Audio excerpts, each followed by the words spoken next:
से कायरल हो जइबू।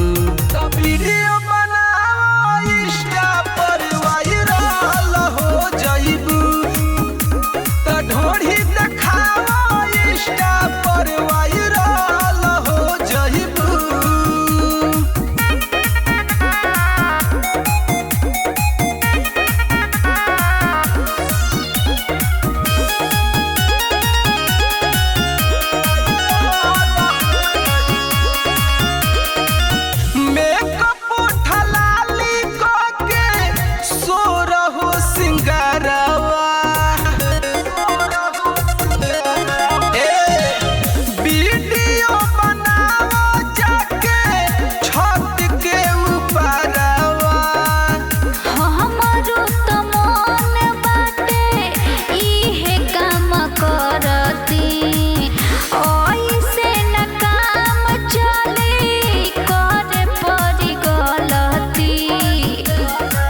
सब लोगवा के दिल में डायरल हो जइबू।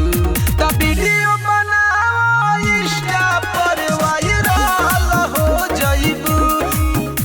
तो ढोढ़ी दिखाओ इंस्टा पर वायरल हो जइबू।